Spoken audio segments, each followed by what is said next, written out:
All right, so let's go and jump into the NBA playoffs. I know that's why a lot of people are here. They love it, and I don't blame them. NBA is so beautiful. Don't you agree? Um, Absolutely. yes, it is. It's been a great playoff so far too. Drama all over the place. Yeah, it has been drama. Right now, there's some recent drama because Joel Embiid is out for Game 3, so they started Greg Monroe, and early on, Jared Allen was eating Greg Monroe's lunch, and he did not ask for it. He's just eating it. So I just wanted everybody to know that that's what's happening right now. I mean, it's rough out here for Greg. Greg Monroe. It like when you go on NBA 2K, right? If you like, because I make a lot of rosters, right? So I go into all of Hmm. the players and stuff. There's an attribute that it says intangibles, right? Uh-huh. If I was making Greg Monroe, I would put his. You can't go no lower than 25. That's the lowest it goes. He'd be at 25. Like the dude, he has game, right? He's skilled, but Yeah, he's it, he's like a he's almost like right now I would call him a poor man's Jaleel Okafor. You know what I mean? yeah, Where I don't even know if I don't even know if I'd say that, man. It's like I don't know, man. It's bad. He's like a rich man's Cristiano Felicio. Or maybe he's just Chris Cristiano Felicio. I don't know. It ain't good. Whatever it is, it's not working out because he always looks like he really doesn't care. Like if you want to talk about somebody who is literally in the NBA because he's tall and can make a lot of money at it, and that I think is the only reason. Like for real, I think that. I think part of it is the era too. We're in an era now where if you can't hit the three, if you can't rim run, and you can't defend at the rim, as a big man, you almost out of a job in the NBA. But you know You what? know what I mean? I feel you on that, and I definitely think that there's some validity to that. But I don't think that necessarily has anything to do with desire, though. His desire is No, lacking. but I think when your skill set falls out of favor, if you're a person who has a medium motor, you can knowing you're gonna get the ball all the time, knowing you're gonna get to do your favorite thing, score, you might be more into it. But if the game goes away from them, you have two choices. You can either adapt or you could collect those checks.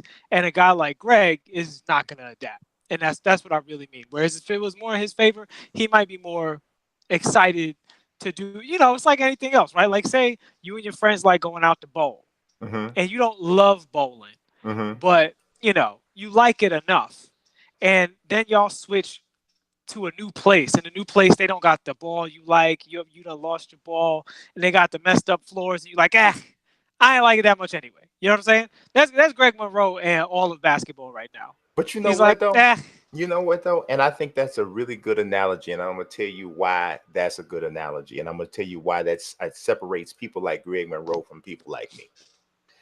I'm a competitor. We could be playing marbles. I want to yeah, roll my ball farther than you rolled your ball. However you win at marbles, I want to do it. And it doesn't matter if you take me to some place where the balls don't roll right, the marbles got a bad color. No matter what, if you put me in a competitive situation, I'm going to be trying to win. And it doesn't matter. So here's the thing. If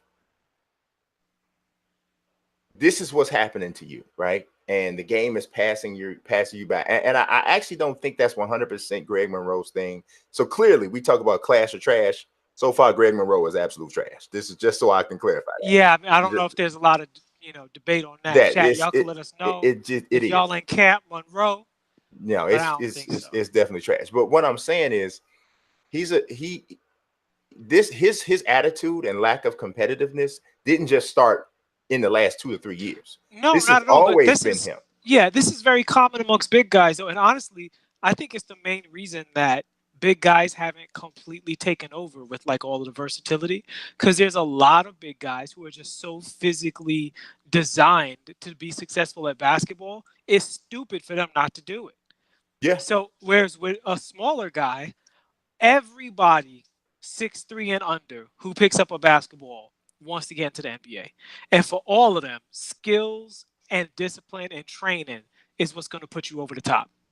So it's very, very, very competitive at a very, very, very young age. Whereas when you're that young and you just tall, you have such an advantage. You don't even have to start trying seriously until you get to college, if you go to college, or sometimes if you get into a league, whether it's the NBA or some other place. Yeah, I mean, I definitely think the big sleepy thing is kind of like a thing for for bigs, you know, and like you said, it does seem to impact big guys more so than anybody else. And I'm saying this, and Greg Monroe is not playing great tonight. They have played much better with Boban on the floor. Greg Monroe right now has 5 points and 7 rebounds. It's on 2 of 8 shooting, and the 76ers were -9 with him on the floor. With Boban on the floor, they're +15. He has 8 points and 7 rebounds as well. So clearly, I think it's about ball movement. It's about defense. This is really kind of crazy though. But look, if there's ever been anybody who technically the game doesn't fit necessarily what they do, it's Boban. Boban literally can't he once you start running high screen and roll a lot with against him, he's popped because he can't switch at all. It's just Well, it's a Boban's a problem. pretty skilled guy, though. Like He's Boban skilled can on shoot. offense very much, Yeah. but his lack of athleticism on defense. The thing is, though, he's so tall. Yeah, Athleticism has a completely different meaning for him, right? Like we talked about this before. Depending on how tall you are, your athleticism, it has a different value, right? yeah, yeah, So you look at Giannis and Westbrook, we think of them as kind of similar, but Giannis isn't as athletic as Westbrook. He's as athletic as Westbrook once you adjust for his size, yeah. right? It's his length that makes him as crazy. If he had Westbrook's actual athleticism, he'd be the greatest player of all time. If he literally jumped as high as Westbrook and ran as fast as Westbrook in his peak, right? Yeah. So it's the same. So with a guy like Boban, who's 7'13", he doesn't have to be as athletic to get the job done. He doesn't really have a type. It's really, if you're that tall, can you run up and down the court without your ankles popping off? Yes. Okay, then we'll see how far we can take this thing, because you bring a dynamic that people are never used to. So he's the very definition of an outlier. I don't think the game ever passes a true outlier by. The outlier, like an Isaiah Thomas, works as long as they work. And then when one thing goes wrong for the outlier, then they're likely out. And that's Well, Boban's scenario. I think a lot of what you said, the extreme height does Yeah. give him a bit of an advantage, obviously. But I think 1989 in the chat has a really good point. He says Boban gives Kyle Korver effort, though, and that is 100% true.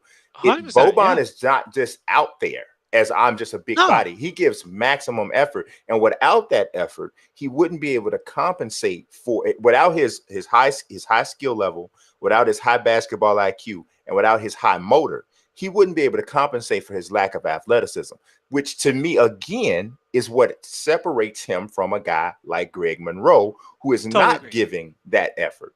And Yeah. Greg Monroe's no dummy. If you've ever listened to Greg Monroe talk basketball, you know he understands the game very well, because he's not a spectacular athlete himself. The success that he's had in the league is based off of a high skill level. He just don't want it like that. You know, he's I not a agree. dog. He's not a dog. You know what I mean? And some guys are dogs, and he's not a dog. You know, he's 6'11" and skilled, and that's why he's doing what he's doing. So clearly, we've already identified one guy who is class, and I think that is Boban Marjanovic. He is really playing well with his opportunities, and to me, based off of what has happened tonight, he would be the first big off the bench moving forward for me if I'm Philly. I Oh, he's don't. absolutely supposed to be. Yeah, I think that the issue with Boban is the minutes. they Yeah, know Boban exactly. They yeah, know he's going to be effective. So Brett Brown he's doing a salsa. yeah. You know what I'm saying? Mm-hmm. He's just trying to bide his time and shuck and jive until he can, so that when he needs Boban, he has access to Boban. Because at 7'6", there's going to be a point where you can't coach him. He's just a very, very big man who can't play basketball anymore tonight. Right? Yeah. Like his body just won't do it. Can't play no more tonight. That's it. If the meter is empty, you got to wait for it to recharge. So, as we said during this time of the broadcast, 76ers are only up 6 on the Nets. And if you had this playoff matchup at the beginning of the season, you'd have thought this would be a sweep. If you had this playoff matchup at the All-Star break, you would have thought this to be a sweep. Now, the 76ers are 1/2 away with a 6-point lead. That's terrifying for Brett Brown. And I can see why he's being very ginger with Boban, because if he needs that advantage, he needs to have access to it.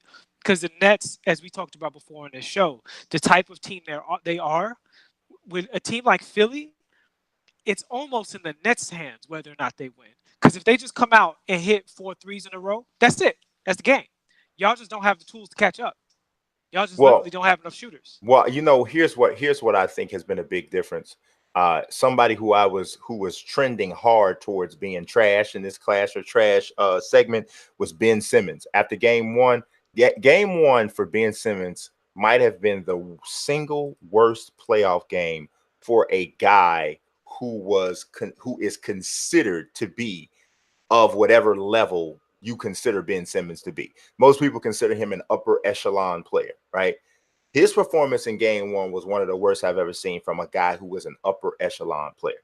I mean, he was dreadful and just totally not a factor. But since then, you can see he must have somebody got in his ear, something got to him, even though he's still not taking the jump shots that he needs to take, just to take them. He's being far more aggressive. Tonight, he's 2 for 2 from the free throw line, which is a huge part of obviously him being effective because he's going to get to the line at will.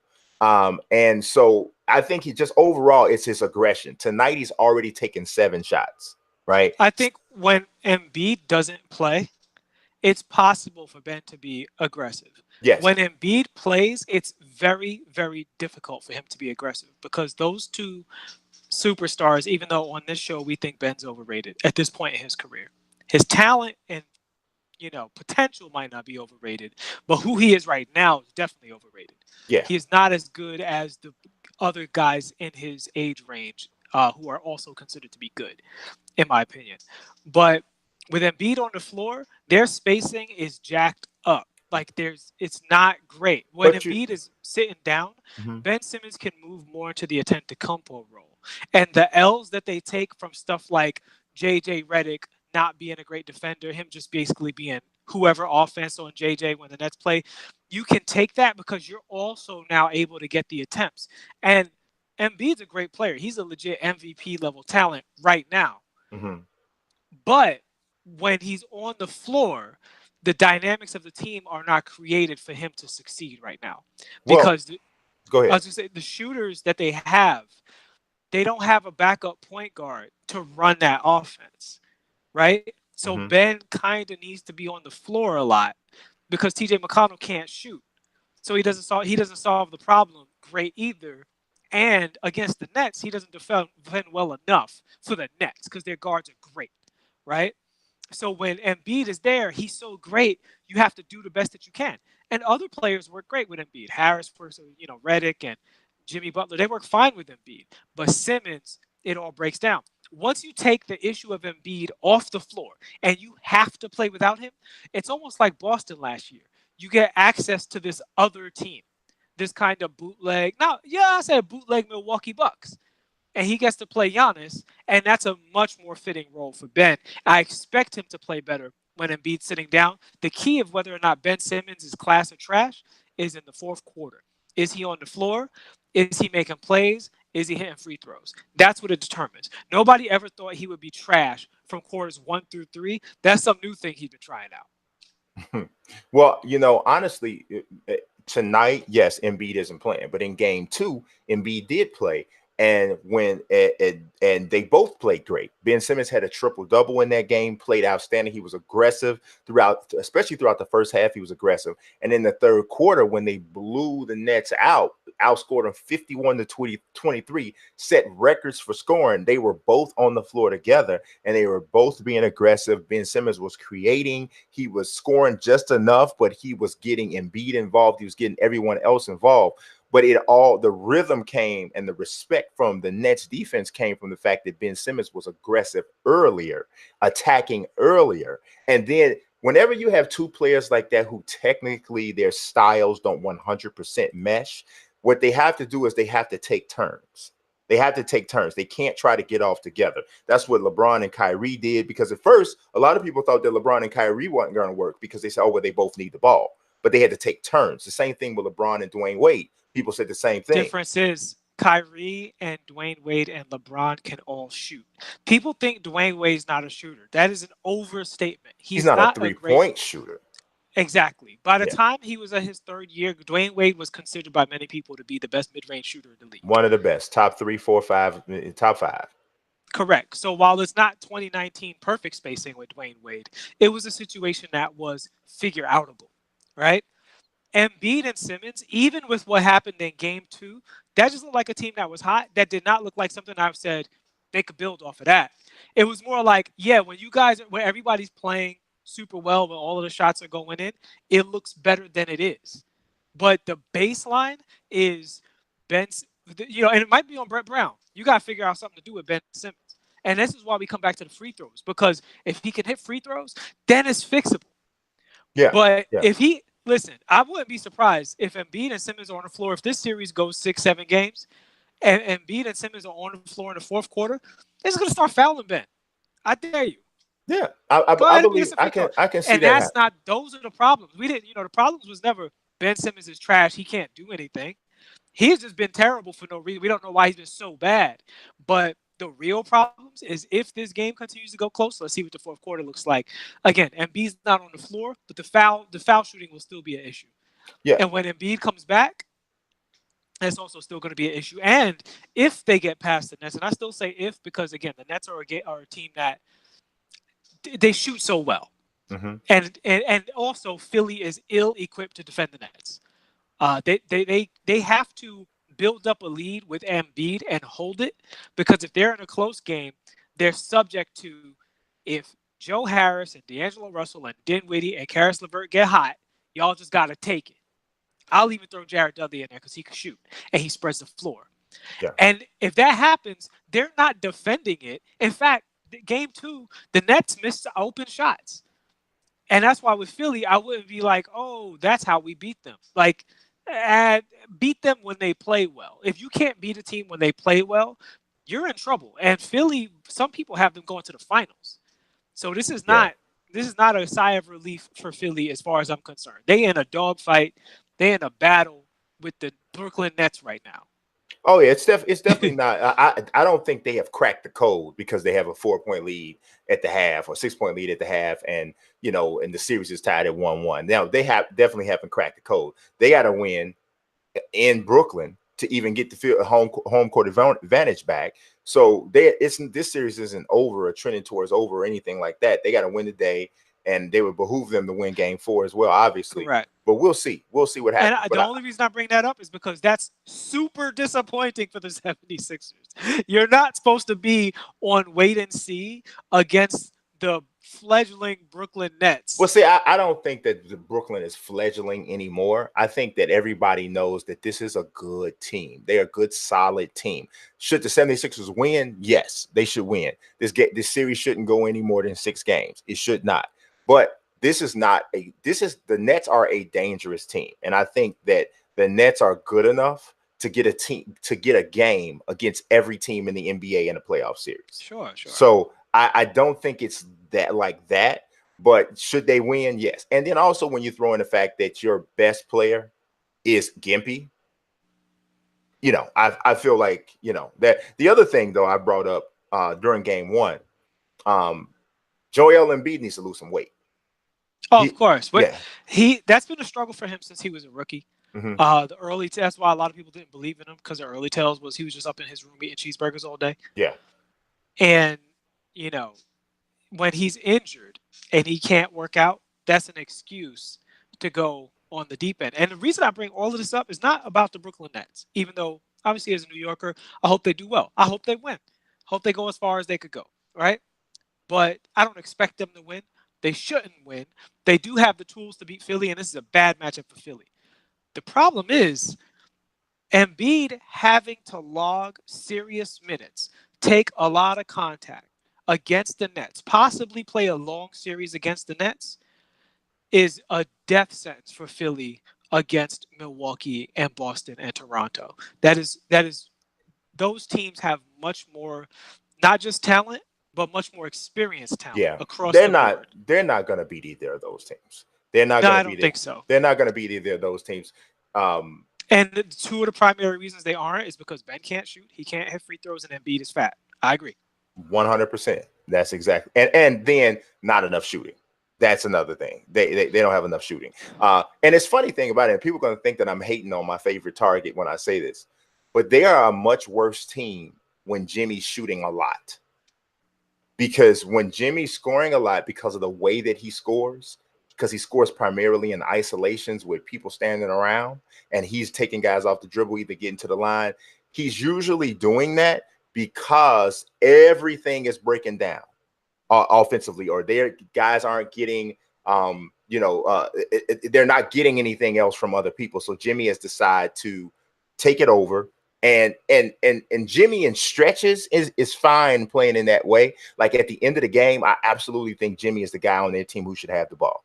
If you need a bucket down the stretch, Jimmy is the guy on their team who should have the ball. He's the guy who should be shooting.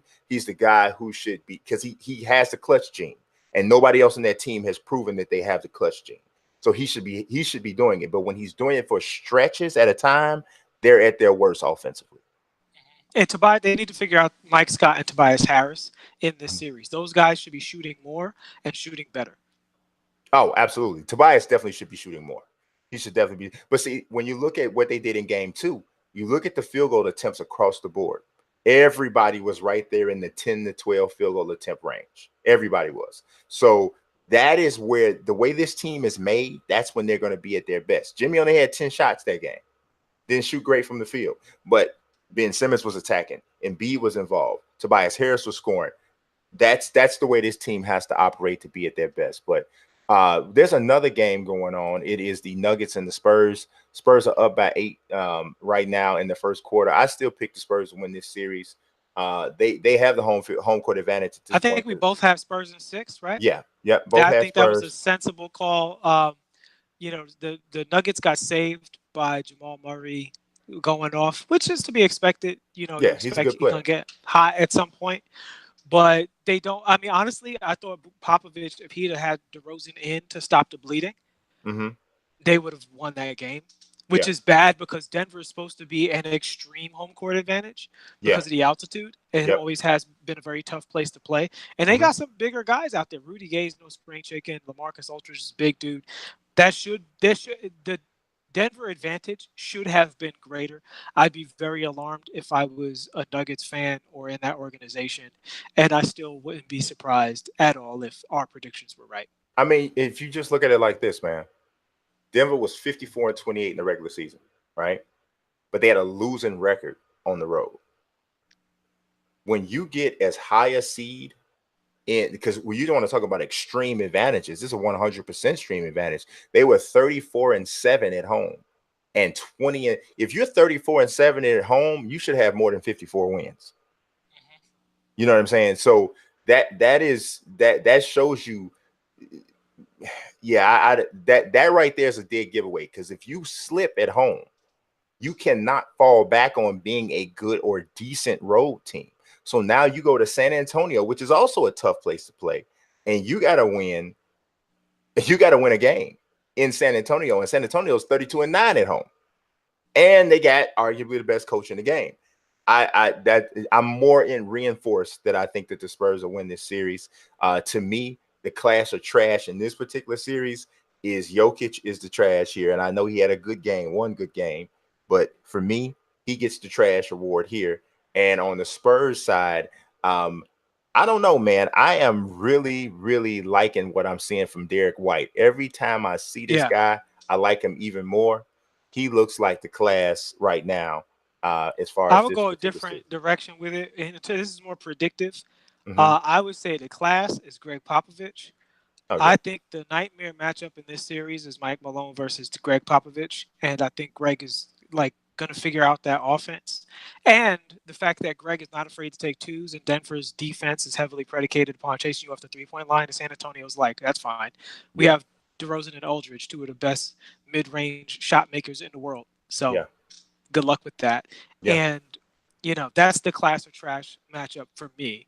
And I would definitely say my vote would be going towards Popovich being, even though he made a mistake in game 2, Popovich being the class and Mike Malone being in trouble of that trash bag right there. Yeah, I think if they don't, I think if the only way I think the Spurs don't win this series is if there's some sort of injury. I really do think and I could be wrong, but I really do. Denver, similar to the Nets, they can get hot. They have depth, so they Yeah, have a lot of shooters. It's really about can they get hot, because San Antonio is very methodical. They're not going to put up a ton of threes. They're going to make a high percentage of their threes, but they're not going to put up a ton of them. So if you get out a lead and you get really hot, you might just be able to blow them out of the building, which you can't do against like a Portland or a Houston Rockets or Golden State Warriors. You have to keep shooting at those teams. But Utah, San Antonio, Oklahoma City, they have to keep games close and possibly win on the defensive end because they don't have the firepower for those big comebacks. The difference being maybe OKC, because their stars are so high level and because their defense can get that good when they're playing great defense, they can just clamp you up better than the other two teams can. Maybe arguably Utah, I don't think they really have the individual defenders. It's like not this relentless athleticism. If you put Gobert in bad situations, he's not as effective. So that's the thing with Denver. They have a window to win the series if they get hot on a game when they should. Yeah, I mean, I think just about every team in the playoffs, with the exception of Philadelphia, has a chance to win based off that. Just the way that the game is played at this point. It's about likelihood though. Like, is Jamal Murray likely to do that? I'd say yeah. You know what I mean? Or guys like Bynum and stuff like, or Jokic. Is it likely that they can have a game where they shoot really, really well? Absolutely. I don't expect that out of, Dennis Schroeder. I don't expect that out of Jerry Grant. If he hits 4 threes out of 6, sure, but he's not gonna pop off for 8. Jamal Murray might hit 8, 9 threes in a game. He might hit 6 threes in a quarter. You know what I'm saying? Damian Lillard might give you 6 threes in a quarter. That's what I'm talking about. Every team doesn't have that ability. That's why I bring it up, because the Nets can do that. Even game 1, I was saying about the Nets, they shot all right, but from a volume standpoint, it could have been worse. Oh yeah. Like, y'all probably have a blowout on the schedule against the Nets where everybody's hot. That happens a lot in the playoffs, where everybody's hot and you just pack it up. You run into one of those games. Yeah, they have the personnel to do that. Yeah, the Nets have the personnel, and so do the Nuggets. I don't think they're gonna do it a whole lot. Yeah, I think if I'm just flipping through the teams in the postseason, I'm thinking maybe 3 that I can think of off the top of my head. Maybe Utah. Utah probably can't either. But there's a lot of teams in the postseason, just because of the way the game is played now, who have the personnel to go through to have one of those kind of games. Just the way the game. That's just the way the game is played. But there's clearly levels to it, though. That's what I'm saying. Yeah. Like, everybody's not Houston. I think because Denver has so many shooters, they can do it. Like, you look at Houston, they have like 7 people who can hit a transition 3-pointer. Yeah. OKC has 1.5. One. Please don't give it to him. He does. Actually, I was giving it to Schroeder. Okay. Paul George and Dennis Schroeder. Yeah. And I'm not even sure Paul George can do it right now with the current. No, he's hurt. That was my prediction. Was if he's not healthy, which he clearly is not, then I can't pick OKC. Yeah, I thought he was. I thought that they were getting him enough of a little bit of a rest down the last week of the season, but his shoulder did not respond. I watched a lot of their games. He hasn't looked right since the All-Star break. Yeah, but it looks at the worst right now. Like, he was functionable. It seemed. Now it looks like he's having a hard time just, raising. You know what I mean? So he's out there trying, but it's not working out.